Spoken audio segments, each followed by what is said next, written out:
Hola, de la Escuela de Administración Industrial de la UPTC, seccional Duitama, hoy te explicaremos la estadística en la simulación.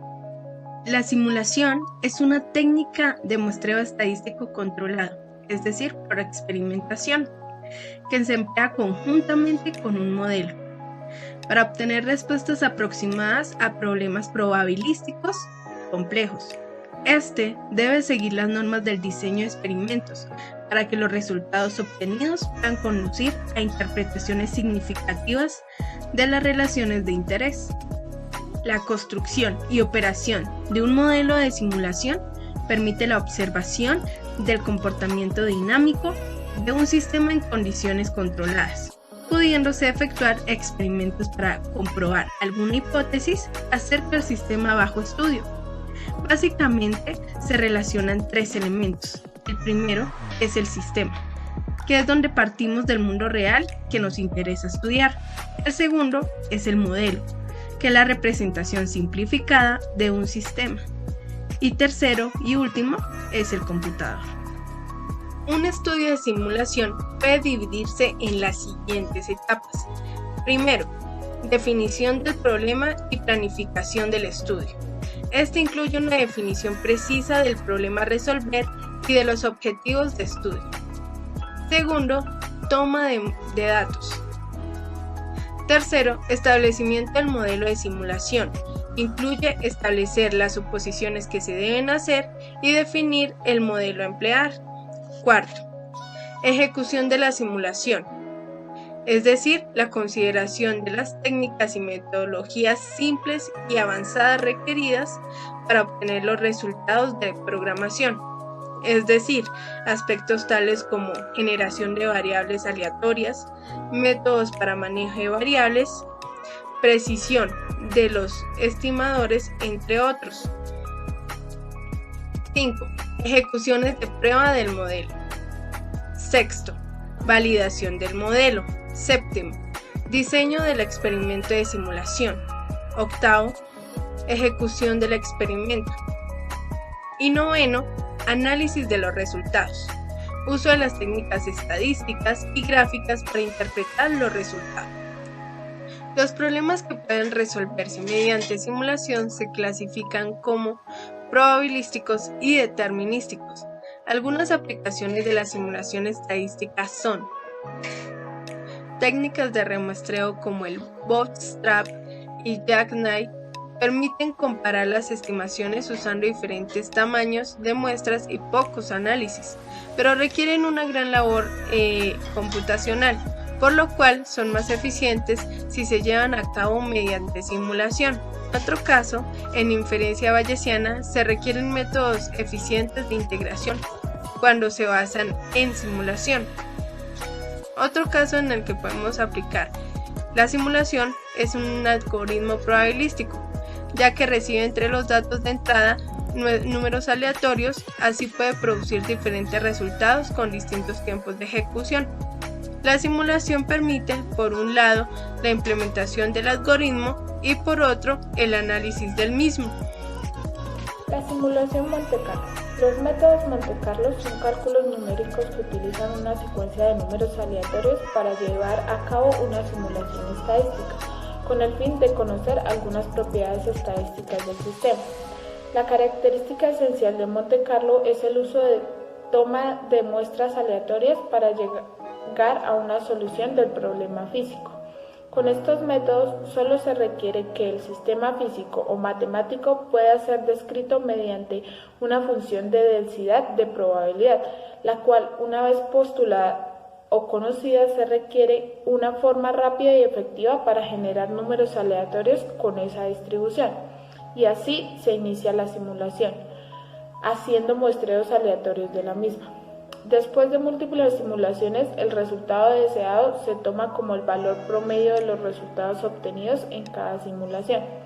En muchas aplicaciones prácticas se puede predecir un error estadístico, varianza, para el promedio y por tanto una estimación del número de simulaciones necesarias para conseguir un error dado. Selección de datos. El levantamiento de datos debería seguir el siguiente orden. Primero, definir el flujo general de las entidades, Segundo, elaborar una descripción de la operación. Tercero, refinar detalles y fortalecer valores. Lo anterior no quiere decir que la información aparecerá en este orden, sino que el esfuerzo de encontrarse debería ser este. Definir el flujo general de entidades. La determinación del flujo de entidades sirve para la construcción de la estructura del modelo.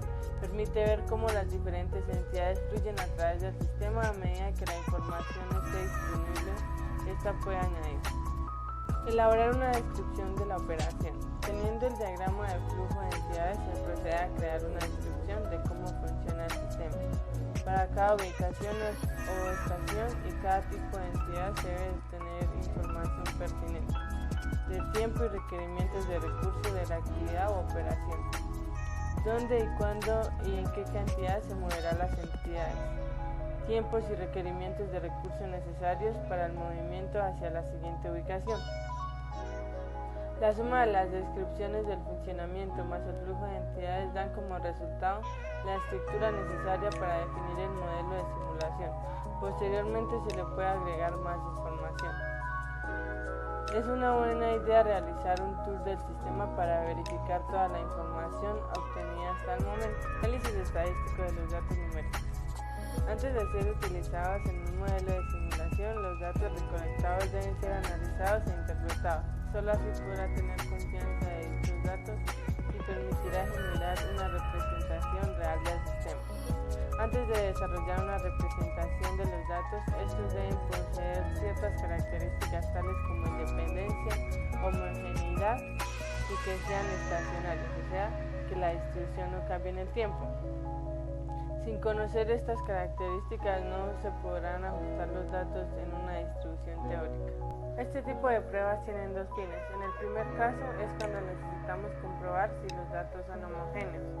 Por ejemplo, el tiempo de actividad que toma más o menos tiempo dependiendo de la entidad siendo procesada. En el segundo caso se quiere saber si las dos muestras de datos recolectados provienen de una misma población o si son idénticamente distribuidos. Por ejemplo, el tiempo de actividad de dos operarios diferentes que han sido recolectados y se desea saber si la misma distribución se puede utilizar para representar a ambos operarios. La media aritmética o promedio representa el reparto equitativo, el equilibrio, la equidad. Es el valor que tendrían los datos si todos ellos fueran iguales, o también el valor que correspondería a cada uno de los datos de la distribución si su suma total se repartiera por igual. Un ejemplo sería 7 niños con diferente edad. En este caso sería Andrea y sus 6 primos. Camilo tiene 3 años, Mariana tiene 5, Carlos tiene 6, Jonathan tiene 8, Milena tiene 9, Sandrita tiene 9 y Juana tiene 9. Para calcular la media, entonces lo que vamos a hacer es sumar cada una de las edades. Entonces iniciamos que 3 más 5 más 6 más 8 más 9 más 9 más 9 nos daría 49. Y este valor lo dividimos en el número total de niños que hay, que en este caso serían 7. Entonces 49 dividido en 7 nos da 7. La media de edad es de 7 años. La mediana es el valor que ocupa el lugar central entre todos los valores del conjunto de datos. Cuando estos están ordenados en forma creciente o decreciente, la mediana se representa por la M mayúscula y una E minúscula. Si se ordenan todos los datos de menor a mayor, la mediana es el valor que ocupa la posición central. Si el número de datos es par, la mediana es la media aritmética de los dos centrales. ¿Cómo se calcula la mediana? Primero, ordenamos los datos de menor a mayor. Segundo, la mediana de un conjunto con un número impar de datos es, una vez ordenados los datos, el dato que ocupa el valor central. La moda de un conjunto de datos se define como el número que está representado más veces dentro de esos datos, es decir, aquel número que representa una mayor frecuencia absoluta dentro de la muestra. Cuando el máximo número de repeticiones se da para un solo número, como por ejemplo el siguiente conjunto de datos, la moda del conjunto es 5, porque se repite en 2 ocasiones, mientras que el resto de números se repiten únicamente una vez. Si en un grupo hay 2 o varias puntuaciones con la misma frecuencia y esa frecuencia es la máxima, entonces la distribución es bimodal en caso de que sean valores, o multimodal en caso de que existan más de 2 valores, es decir, tiene varias modas. La kurtosis mide la mayor o menor concentración de los datos alrededor de la media.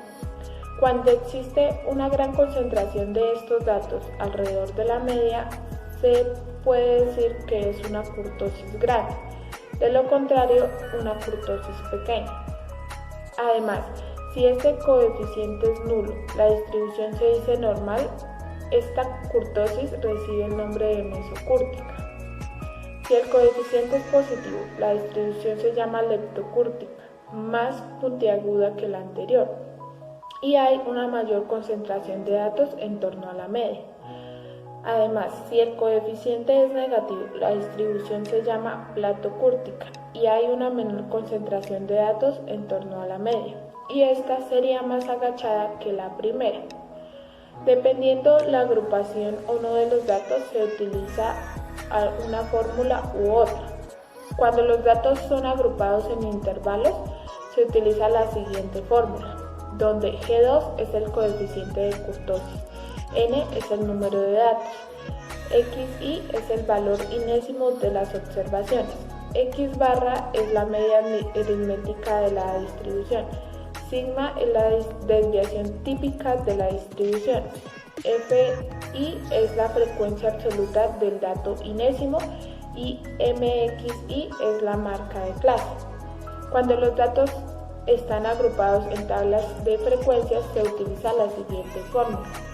Y asimismo, cuando los datos están sin agrupar, se utiliza la siguiente. El coeficiente de asimetría es un valor que determina la simetría de una variable con respecto a la media de los datos.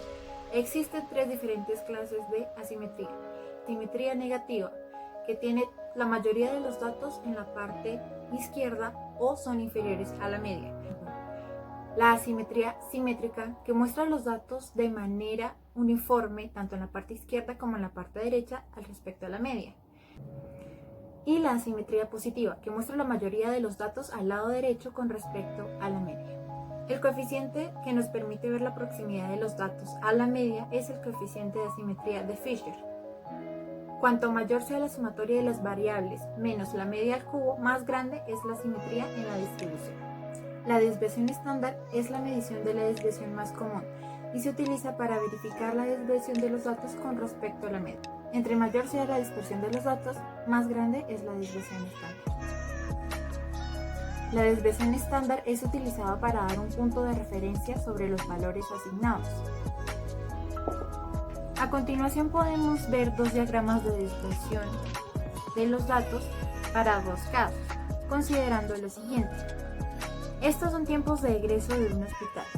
Los administradores dan seguimiento al tiempo de egreso de los pacientes tratados en las áreas de urgencia de 2 hospitales.